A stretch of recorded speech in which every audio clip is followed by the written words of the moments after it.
कि जब मैकॉले कहा करता था ये बात कि न्याय पद्धति का नाश हो जाएगा तो भारतीय समाज टूट जाएगा, ऐसे ही मैकॉले एक बात और कहता था। मैकॉले की लिखी हुई एक चिट्ठी है मेरे पास, उसकी फोटोकॉपी।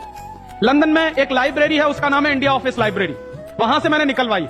इंडिया ऑफिस लाइब्रेरी में से ऐसे कुछ 50,000 से ज्यादा डॉक्यूमेंट्स मैं निकाल के लाया और वहां के कई लोगों की मदद से हमने वो निकलवाए। तो उनमें एक चिट्ठी है मैकॉले की, वो उसके अपने पिताजी को उसने लिखी। जब वो यहां ऑफिसर बन के आया है तो मैकॉले क्या लिख रहा है कि भारतीय समाज को अगर बर्बाद करना है तो भारतीय न्याय पद्धति बर्बाद करो। तो वो करने के लिए उसने आईपीसी बना दिया, सीआरपीसी बना दिया, सीपीसी बना दिया और बर्बाद हुई।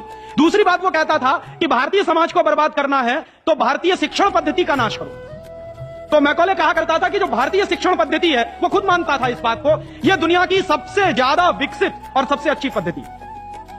क्या होता था, यहां गुरुकुल चलते थे, गुरुकुलों में विद्यार्थी पढ़ते थे और विद्यार्थी 20 साल तक 25 साल तक ब्रह्मचर्य का पालन करते हुए शिक्षा ग्रहण करते थे, संस्कार मिलते थे और वो संस्कार लेकर समाज में जाते थे। उन्हीं संस्कारों से संस्कृति बनती थी और वही संस्कृति भारतीय संस्कृति कहलाती थी। ऋषि थे, मुनि थे, बड़े बड़े ज्ञानी थे, महात्मा थे, वो गुरुकुलों को चलाया करते थे और सारे के सारे गुरुकुल जो चला करते थे उनमें वेदों का अध्ययन, पुराणों का अध्ययन, उपनिषदों का अध्ययन, जो भारतीय ज्ञान है, जो भारतीय मनीषा है, उन्हीं सबका अध्ययन संस्कृत के माध्यम से कराया जाता था। मैकॉले ने क्या किया कि गुरुकुलों का नाश अगर करना है तो उसने एक कानून बनाया। क्या कानून बनाया? संस्कृत में जितने विद्यालय इस देश में चलते थे हिंदुस्तान में अंग्रेजों के जमाने में, उन सबको उसने इल्लीगल घोषित किया, गैर कानूनी। और उसने प्रतिबंध लगा दिया कि संस्कृत भाषा के माध्यम से कोई भी गुरुकुल चलेगा उसको अंग्रेजी सरकार मान्यता नहीं देगी। तो मान्यता किसको देगी? अंग्रेजी के माध्यम से जो कॉन्वेंट स्कूल चलेंगे उनको अंग्रेजी सरकार मान्यता देगी।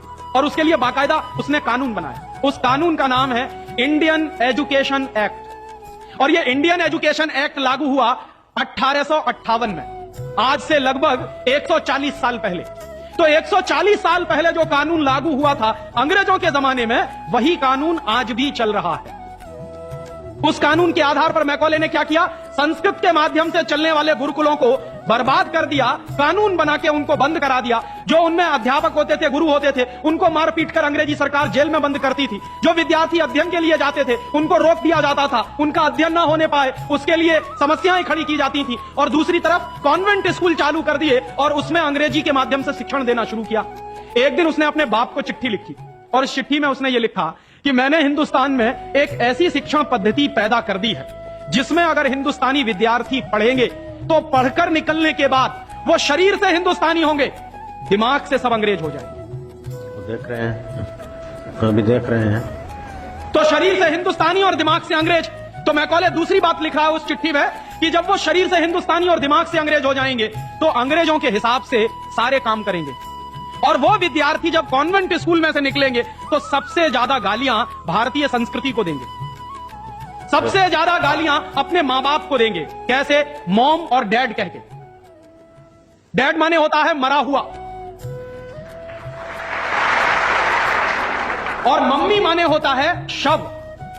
इजिप्ट में आप जाइए, मिस्र एक देश है, वहां पे मम्मीज कहा जाता है किसको? मरे हुए आदमी के शव को। तो हमारी मां हो गई मम्मी और पिताजी हो गए डैड। आया कहां से ये?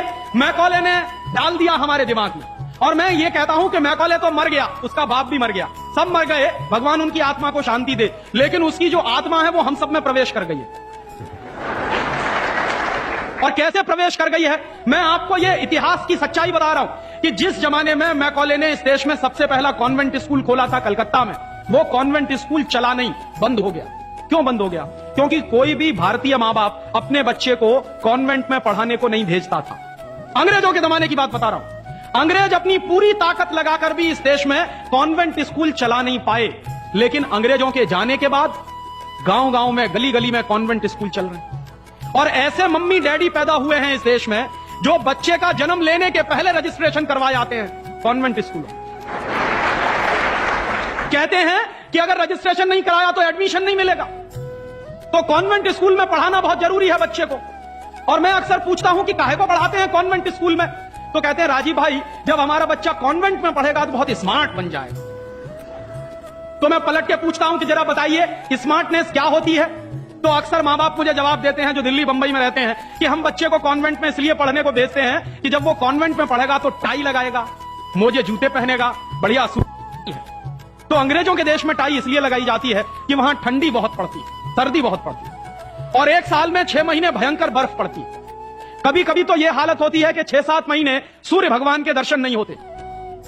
और वहां की जलवायु ऐसी है कि आज अगर सूर्य निकला तो जरूरी नहीं है कि कल भी निकलेगा, परसों भी निकलेगा, नरसों भी निकलेगा। भारत में ऐसा नहीं है, आज अगर निकला है तो कल भी निकलेगा, परसों भी निकलेगा, 3 महीने बाद भी निकलेगा, 1 साल बाद भी निकलेगा, ऐसे ही निकलेगा। इंग्लैंड के लोग ये गारंटी से नहीं कह सकते। तो वहां ठंडी बहुत पड़ती है, सर्दी बहुत पड़ती है, और जिन देशों में सर्दी बहुत पड़ती है, ठंडी बहुत पड़ती है, वहां के लोगों को अक्सर जुकाम बहुत होता है, नाक चलती है। तो जब नाक चलती है तो उस नाक को पोंछने के लिए बार बार जेब से रूमाल निकालना पड़ता। तो उन्होंने क्या किया कि एक रूमाल गले में लटका लो जो नाक पोंछने के काम आएगा। और टाई का माने क्या होता है? अंग्रेजी का शब्द है TIE। टाई का माने होता है गले के चारों तरफ लटकाया गया कोई कपड़ा। किस काम आता है वहां पर? नाक पोंछने के। क्यों करते हैं? क्योंकि ठंडी बहुत पड़ती है, सर्दी बहुत पड़ती है। हमारे देश में तो 1 साल में 9 महीने गर्मी पड़ती है, और यहां गुजरात में तो 12 महीने गर्मी पड़ती है। मैं तो यूपी का रहने वाला हूं, वहां थोड़ी बहुत ठंडी जरूर पड़ती है, यहां तो बिल्कुल नहीं पड़ती। तो वहां तो इसलिए टाई लगाते हैं कि उनको जरूरत है उसकी। हम हमारे बच्चों को क्यों लटका रहे हैं अपने गले में टाई? मर गए अंग्रेज और चला गया मैकॉले, लेकिन उसकी आत्मा का वास हम सब में हो गया। जिसको देखो वो कॉन्वेंट स्कूल में घुसा रहा है अपने बच्चों को, जिसको देखो वो अंग्रेजियत की तरफ ले जा रहा है। शर्म की बात है, शर्म की बात है, सावधान होना चाहिए। एक बार बंबई में मैंने एक जगह व्याख्यान में पूछा, पढ़े लिखे कुछ लोग बैठे थे, कि आप अपने बच्चों को कॉन्वेंट में क्यों भेजते हैं? आपको मालूम है कॉन्वेंट का मतलब क्या होता? यूरोप के देशों में कॉन्वेंट का मतलब क्या होता? यूरोप में हजारों साल एक परंपरा रही है जो हमारे यहां कोई सोच भी नहीं सकता उसके बारे में। यूरोप की परंपरा क्या रही है हजारों साल? वहां बच्चे लावारिस छोड़े जाते हैं। आज भी यूरोप के देशों में, अमेरिका में आधे से ज्यादा बच्चे लावारिस तरीके से बड़े होते हैं। और यह परंपरा आज से 100-150 साल पहले तो बड़ी भयंकर थी। तो यूरोप में क्या होता था कि बच्चा पैदा हुआ, छोड़ दिया चर्च के सामने, छोड़ दिया अनाथ आश्रम में, छोड़ दिया किसी और संस्था में, वहां बड़ा होगा। तो जो लावारिस बच्चे वहां पैदा होते हैं, उन लावारिस बच्चों की पढ़ाई लिखाई, उनकी व्यवस्था करने का काम जिस जगह पर किया जाता है उसको कहते हैं कॉन्वेंट। हाँ बड़ो, तुम्हारे तो कॉन्वेंट में जा रहे हैं। कॉन्वेंट का माने होता है लावारिस बच्चों के पढ़ने लिखने का स्थान। माने जिन बच्चों के मां नहीं है, जिनके बाप नहीं है, जिनके दादा दादी नहीं है, जिनका कोई कुटुंबीजन नहीं है, उन बच्चों को पढ़ाने के लिए जो स्कूल चलाए गए यूरोप में, उनको कॉन्वेंट स्कूल कहते हैं। तो हम हमारे बच्चों को कॉन्वेंट में क्यों भेज रहे हैं? हाय राम, तौबा तौबा। यहां तो मां भी है और बाप भी है, लेकिन हम इतने बेवकूफ हो गए हैं कि मां बाप के रहते हुए बच्चे को लावारिस बनाने के लिए कॉन्वेंट में भेज रहे हैं। और वहां जाके बच्चे पढ़ते हैं तो क्या पढ़ते हैं? कल जो बापू कह रहे थे किस्से में, वही बंबई में एक दंपत्ति ने मुझे कहा, पति पत्नी थे, कहने लगे राजीव भाई अगर बच्चा अंग्रेजी नहीं पढ़ेगा तो पीछे रह जाएगा। तो मैंने उनसे पूछा आपको मालूम है दुनिया में कितने देशों में अंग्रेजी चलती है? तो कहने लगे अंग्रेजी तो अंतर्राष्ट्रीय भाषा है। मैंने कहा आपको तब जानकारी नहीं है। दुनिया में इस समय 200 देश हैं जो संयुक्त राष्ट्र संघ के नक्शे पर हैं, और उन 200 देशों में से मात्र 12 देशों में अंग्रेजी चलती है। बाकी 188 देशों में उन देशों की अपनी भाषाएं चलती हैं। तो 200 देशों में से मात्र 12 देशों में अंग्रेजी चलती है, तो अंग्रेजी अंतर्राष्ट्रीय कैसे हो गई? अगर 200 में से 150 देशों में अंग्रेजी चलती तो मैं मान लेता कि अंग्रेजी अंतर्राष्ट्रीय भाषा, लेकिन मुश्किल से 12 देशों में जो भाषा चलती है उसको हम कहते हैं कि अंतर्राष्ट्रीय भाषा। और दूसरी बात, उसी दंपत्ति ने कहा कि राजीव भाई अंग्रेजी बहुत समृद्ध भाषा है, बहुत रिच लैंग्वेज है, जो शब्द उन्होंने इस्तेमाल किया, रिच लैंग्वेज माने समृद्ध भाषा। तो मैंने उनसे कहा कि दुनिया में अंग्रेजी से ज्यादा रद्दी दूसरी कोई भाषा नहीं। क्यों? उसका कारण है, उसका कारण है जानते हैं क्या है? अंग्रेजी में चाचा, मामा, ताऊ, मौसा, फूफा सब अंकल,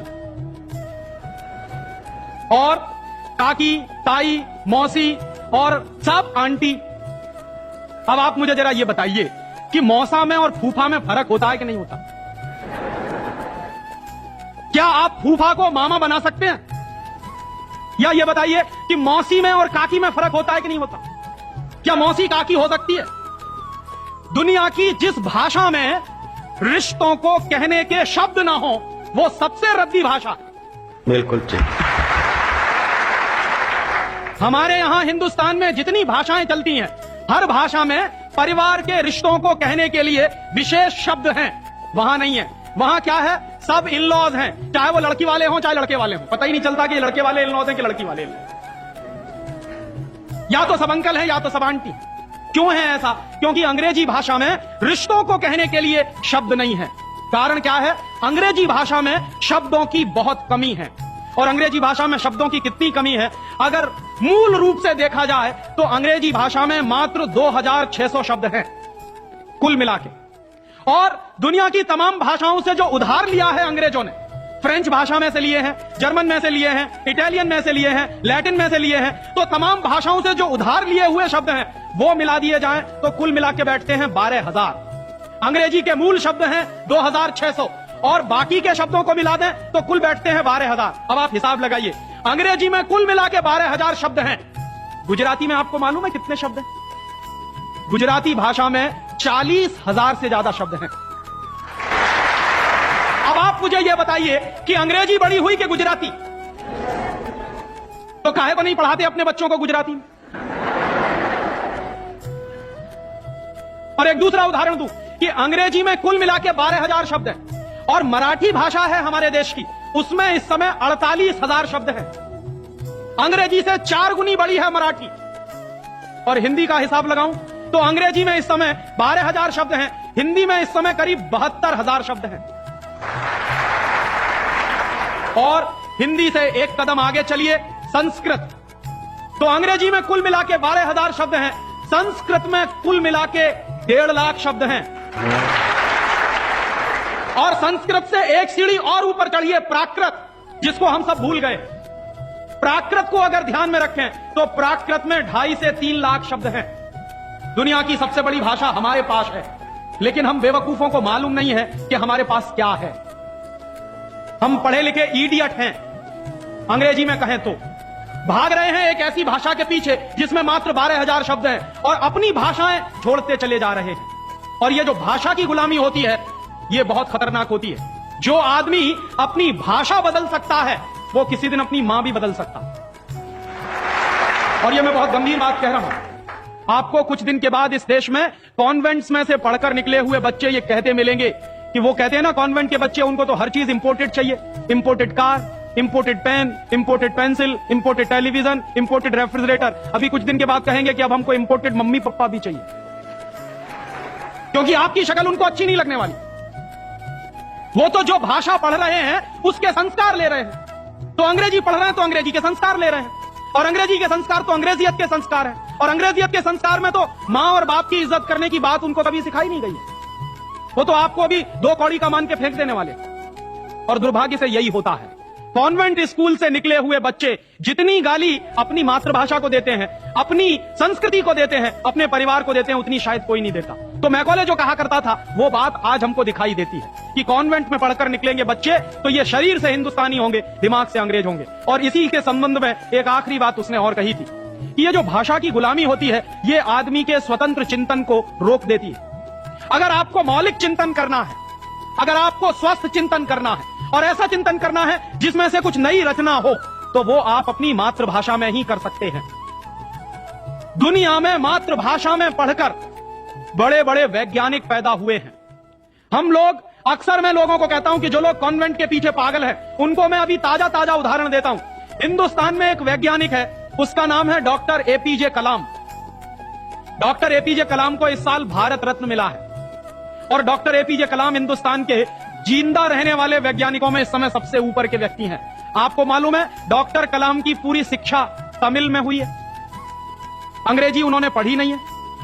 बहुत वर्षों के बाद उन्होंने थोड़ी अंग्रेजी पढ़ी है काम चलाने के लिए। बचपन से उनकी पूरी शिक्षा उनकी मातृभाषा में हुई है।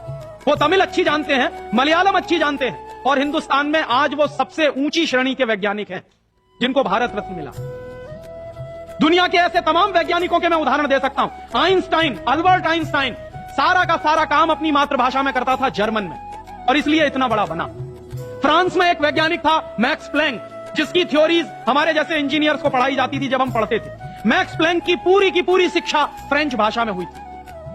तो हम लोग जो अपने मन में गलतफहमी पाल कर बैठे हैं कि हमारे बच्चे अगर अंग्रेजी में नहीं पढ़ेंगे तो उनका विकास नहीं होगा, मैं आपको इसके उल्टी बात कह रहा हूं कि अगर आपके बच्चे अंग्रेजी में पढ़े तब उनका विकास नहीं होने वाला, वो गधे बन जाएंगे, विनाश होगा। हम लोग क्या कर रहे हैं, अपने बच्चों को कॉन्वेंट में भेज कर गधा बना रहे हैं। गधा जानते हैं क्या होता?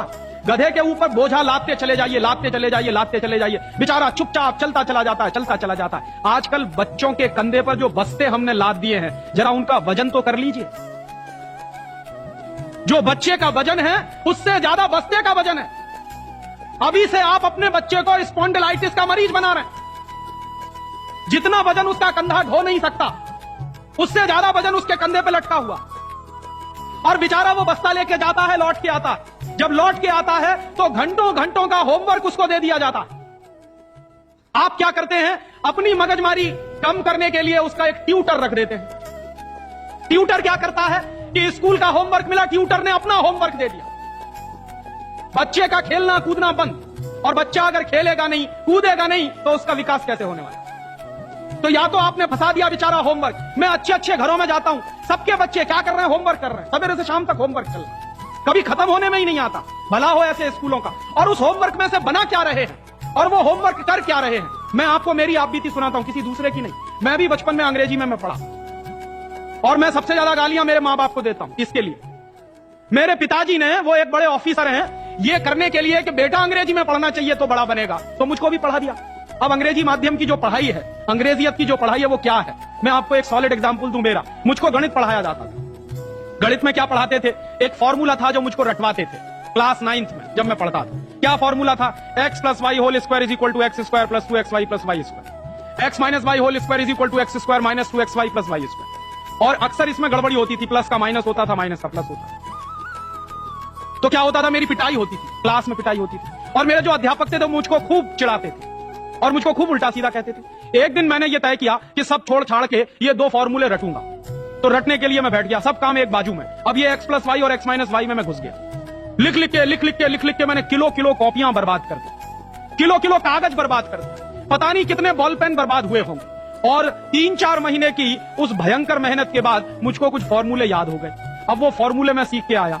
दुर्भाग्य से मैं बताऊं कि 3-4 महीने के सैकड़ों घंटे बर्बाद करके, अपना खून सुखा के, मार खा के, बेइज्जती बर्दाश्त करके मैंने जो फॉर्मूले पढ़े, वो मेरे जीवन में आज तक कभी काम में नहीं आए। और दूसरे बाजू में मेरी मां ने, जो बहुत पढ़ी लिखी नहीं है, मुझको एक फॉर्मूला सिखाया। क्या सिखाया? एक पहाड़ा सिखाया। आधा, सवाया, 1.5 गुना, 2.5 गुना, 3 गुना, 3.5 गुना, ये मुझे सिखाया। और वो मेरे जीवन में रोज काम आता। लेकिन कहा क्या जाता है कि मेरी मां तो पढ़ी लिखी नहीं है, पीएचडी नहीं किया उसने। तो जो बिना पीएचडी होल्डर है, जिसने कुछ पढ़ा लिखा नहीं है आज की भाषा में, उसने मुझे ऐसी चीज सिखाई जो जीवन में रोज काम आती है। और जो बड़े बड़े पीएचडी होल्डर प्रोफेसर ने मुझे सिखाया, वो जीवन में कभी काम नहीं आया। और आप अपने बच्चों को यही पढ़ा रहे हैं। कॉन्वेंट स्कूल के जितने क्यूरिकुलम हैं और उसमें बच्चे जो कुछ पढ़ रहे हैं, उसमें से 95% बेकार जाने वाला है। उस 95% का उनके जीवन में कभी कोई इस्तेमाल होने वाला नहीं। ये आप कहिए तो मैं जहां कहिए वहां लिख कर दे दूं, क्योंकि मैं भुगत चुका हूं इस बात। और वो जो 95% आप पढ़ा रहे हैं, आपके बच्चे के अगर काम नहीं आने वाला है, तो उसके लिए आप लाखों रुपए बर्बाद कर रहे हैं, करोड़ों घंटे बर्बाद कर रहे हैं। उस बच्चे का मन मस्तिष्क आपने दबा दिया है होमवर्क के नीचे। झूठी शान और प्रतिष्ठा में आप अपने बच्चों को गधा नहीं बना रहे हैं, तो क्या बना रहे हैं? तो आप पूछेंगे क्या करें? तो मैं आपसे एक बुद्धिमानी की बात निवेदन करना चाहता हूं। वो निवेदन यह करना चाहता हूं कि जितनी जल्दी हो अपने बच्चों को इन कॉन्वेंट स्कूलों में से बाहर निकाल लीजिए। और बढ़िया बात। ये कॉन्वेंट स्कूल में इसलिए भी भेजना बंद करिए कि भारतीय संस्कृति में पिता सिर्फ एक होता है, लेकिन कॉन्वेंट स्कूल में एक फादर भी होता है। इस बात की गंभीरता को समझिए कि भारतीय संस्कृति में पिता एक ही होता है, लेकिन कॉन्वेंट स्कूल में जब बच्चे जाते हैं तो एक दूसरा फादर भी होता है। तो पिता के साथ ये फादर कहां से आ गया? और अगर पिता के साथ फादर आ गया तो पता नहीं क्या क्या आ जाएगा आपके घर में। हां, ये मैं चेतावनी के रूप में कह रहा हूं आपसे। ये सिर्फ इशारे से समझ लीजिए कि अगर बच्चे की पढ़ाई के साथ पिता के साथ फादर आया है तो और बहुत कुछ चला आएगा आपके बच्चे के संस्कार में। और कहीं ऐसा ना हो जाए कि आपके देखते देखते आपका बच्चा क्रिश्चियन ना बन जाए, ईसाई ना बन जाए। इसलिए मैं आपसे एक निवेदन तो यह करने आया कि जितनी जल्दी हो कॉन्वेंट स्कूलों से बच्चे निकाल लीजिए। और एक दूसरा निवेदन और करने आया हूं, जितनी जल्दी हो कॉन्वेंट स्कूलों को डोनेशन देना बंद करिए। हमारा हजारों रुपए का डोनेशन कॉन्वेंट स्कूलों में जाता है। एक बच्चे का एडमिशन कराना है तो वो कहेंगे बिल्डिंग फीस दे दो, वो कहेंगे डोनेशन दे दो, वो कहेंगे इसकी फीस दे दो, उसकी फीस दे दो, और रोज रोज कोई ना कोई मांग चढ़ी ही रहती है। आज फलाना डे, आज धमाका डे, आज ये ले आओ, कल वो ले आओ। बर्बादी हमारी, माने हम हमारे दुश्मन को अपना पैसा दे रहे हैं। दुनिया में ऐसे बेवकूफ लोग मैंने कहीं नहीं देखे जो अपने दुश्मन को अपने घर का पैसा देते हो। आप जानते हैं कि कॉन्वेंट स्कूलों में से निकलने वाले बच्चे भारतीय संस्कृति के विरोधी होने वाले हैं और उनको यूरोप की संस्कृति सिखाई जा रही है, उसके लिए पैसा हम खर्च कर रहे हैं अपने हाथों से। तो भगवान के लिए, भारतीय संस्कृति को बचाने के लिए अपने बच्चों को कॉन्वेंट में से बाहर निकालिए और अपने बच्चों के नाम पर ये उनको जो डोनेशन दे रहे हैं आप कॉन्वेंट स्कूलों को, वो बंद करिए। और मैं आपको पूरे विश्वास से ये कहना चाहता हूं कि आपके बच्चे अगर मातृभाषा में पढ़ेंगे तो सबसे ज्यादा विद्वान बनने की क्षमता है उनमें। और ये क्यों है? दुनिया के सारे मनोवैज्ञानिक एक ही बात पर अब पहुंचे हैं, जो बात हमारे लोग बहुत पहले से कह गए, अभी यूरोप के लोग आज उस निष्कर्ष पे पहुंचे। क्या कहते हैं? बच्चा अगर मातृभाषा में पढ़ता है तो उसको जो सुविधाएं मिलती हैं, जो फायदा होता है, वो दूसरी भाषा में नहीं मिलती। जैसे उदाहरण के लिए मैं आपको बताऊं और आप इसको प्रयोग के रूप में करिए। आपकी मातृभाषा अगर गुजराती है और आप अपने बच्चे को गुजराती में पढ़ाइए तो कोई सवाल आप उसको दीजिए गुजराती में याद करने के लिए, जितनी जल्दी वो याद कर लेगा उस सवाल को, अगर वही सवाल आप अंग्रेजी में दीजिए उसको तो कम से कम 6 गुना समय लगेगा उसको। अगर वो 1 घंटे में गुजराती में कोई चीज याद करेगा तो 6 घंटे लगेंगे उसको अंग्रेजी में याद करने के। और अंग्रेजी में भी उसको याद नहीं होगा, वो रटेगा पोपट की तरह से। जैसे पोपट होता है ना, रट लेता, वैसे ही रटेगा। और रटने के बाद क्या करेगा? इम्तिहान में लिख कर आएगा। इम्तिहान में लिख कर आया, उसके 2 दिन बाद पूछिए कि तुमने परसों क्या लिखा है, उसको कुछ याद नहीं। ऐसे ज्ञान का करेगा क्या वो? जो ज्ञान उसको 2 दिन भी याद न रहे, जो जानकारी उसको 2 दिन भी याद नहीं रहने वाली, उस जानकारी का वो अपने जीवन में करने वाला क्या है? और इसके दूसरी तरफ आप ये करके देख लीजिए, छोटी छोटी कहानी, छोटे छोटे किस्से, छोटी छोटी कथाओं के माध्यम से, मातृभाषा के माध्यम से आप उसको कोई बात सिखा दीजिए, वर्षों वर्षों जिंदगी भर उसको वो बात याद रहेगी। मुझे भी याद है, मेरी दादी माँ ने कहानी के माध्यम से जो संस्कार मुझ में दिए हैं वो अभी भी मुझे याद है। लेकिन मेरे स्कूल में जो संस्कार मुझे दिए गए वो मैं भूल चुका हूं, क्योंकि विदेशी भाषा में मैंने लिया। तो ये खराब होता है। और एक इसी के साथ एक आखिरी निवेदन कि अंग्रेजों ने जिस तरह से बर्बाद किया है भारतीय समाज को, कम से कम अब अगर हमको ये चेतना आती है तो इसको हम बचाएं। मुझे लगता है कि सबसे बड़ा काम और सबसे पहला काम कॉन्वेंट स्कूलों के बंद कराने का, और वो हम सब मिलकर ही कर सकते हैं, अकेला कोई नहीं करेगा। अगर हम सब कॉन्वेंट स्कूलों का बहिष्कार करने का संकल्प ले लें तो फिर से नए गुरुकुल खड़े हो सकते हैं। जो दान आप कॉन्वेंट स्कूलों को देते हैं वो दान अगर गुरुकुलों को मिलना शुरू हो जाए तो गुरुकुल चलने भी शुरू हो जाएंगे, उनको प्रतिष्ठा भी मिल जाएगी, उनको सम्मान भी मिल जाएगा। अगर हमारी गलती से बर्बादी आई है तो वो गलती आज हम सुधार लें। और ऐसे ही एक दूसरी आखिरी बात कि अंग्रेजियत हमारे मन में बहुत गहरे घुस गई है, और ये अंग्रेजियत जो होती है बहुत खराब होती है। कई बार मैं कहता हूं कि अंग्रेजी भाषा से ज्यादा खतरनाक है अंग्रेजियत। महात्मा गांधी अक्सर ये कहा करते थे कि अंग्रेज चाहे तो रहें लेकिन अंग्रेजियत जानी चाहिए। ये अंग्रेजियत क्या है? हमारे सबके घरों में, सबके मन में एक तरह का लालच बैठ गया है। हर एक आदमी को इस देश में इंपोर्टेड माल चाहिए, विदेशी कंपनी का माल। किसी भी साधारण से साधारण बच्चे को कहो कि देखो मेरे पास इंपोर्टेड पेन है, तुरंत हाथ फैला देगा, लाओ दे दो। वो बच्चा चाहे जितना पढ़ा लिखा हो, माने इंपोर्टेड के नाम पर भीख मांगने में भी शर्म नहीं आती। उसी बच्चे को आप कहिए कि भगवान का प्रसाद है तो हाथ पीछे खींच लेगा, इंपोर्टेड पेन है तो तुरंत हाथ फैला देगा। गुलामी इतने गहरे बैठ गई। और ये जो इंपोर्टेड माल की गुलामी होती है, इसी गुलामी ने हमारे देश को बर्बाद किया है। अंग्रेजों के जमाने में इस देश में अंग्रेजों का माल बिकता था इसलिए कि अंग्रेजों की गुलामी चलती थी, इसलिए क्योंकि अंग्रेजों की कंपनियां यहां चलती थी। दुर्भाग्य से आज वही फिर हो गया है, गांव गांव में परदेशी कंपनियां घुस गई हैं, परदेशी कंपनियों का माल घुस गया है। हम सबके घरों में परदेशी कंपनियों का माल आता। सवेरे से लेकर वीडियो पसंद आए तो वीडियो को लाइक, शेयर और कमेंट करना न भूले दोस्तों।